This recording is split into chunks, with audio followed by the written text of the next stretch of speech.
இணைந்து ஜெபிப்போம். ஆண்டவரே, இயேசுவே, இஸ்ரவேலை உண்டாக்கிய தந்தையாகிய உம்மை போற்றுகிறேன். சீயோனின் மக்களினங்களின் ஆண்டவரே, உம்மை வாழ்த்துகின்றேன். ஆண்டவர் தம் மக்கள் மீது விருப்பம் கொண்ட தயவிற்கு நன்றி கூறுகின்றேன். தாழ்நிலையில் உள்ள எனக்கு வெற்றியளித்து மேன்மைப்படுத்தியவரை மகிமைப்படுத்துகின்றேன்.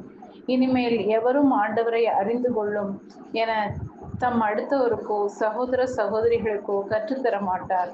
ஏனெனில் அவர்களுள் பெரியோர் முதல் சிறியோர் வரை அனைவரும் என்னை அறிந்து கொள்வர் என்று இந்த இறைவார்த்தையில் வாசிக்கின்றேன். உம்மை நான் அறிந்து கொள்ள எனக்கு இந்த நாளில் மெய்யறிவு தாரும். தூய ஆவியானவர் வரும்போது அவர் உங்களை முழு உண்மையை நோக்கி வழிநடத்துவார் என வாக்கு தந்தவரே, என்னிலும் உமது தூய ஆவியை நிறைவாய் பொழிந்து முழு உண்மையின் பாதையில் வழிநடத்தும்.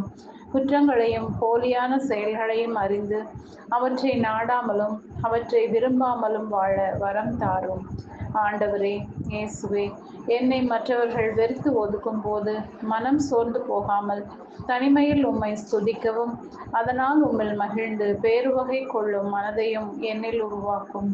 விண்ணுலகில் எனக்கு கிடைக்கப் போகும் கைமாறுக்காக விசுவாசத்துடன் காத்திருக்கும் மனதையும் என்னுள் உருவாக்கும்.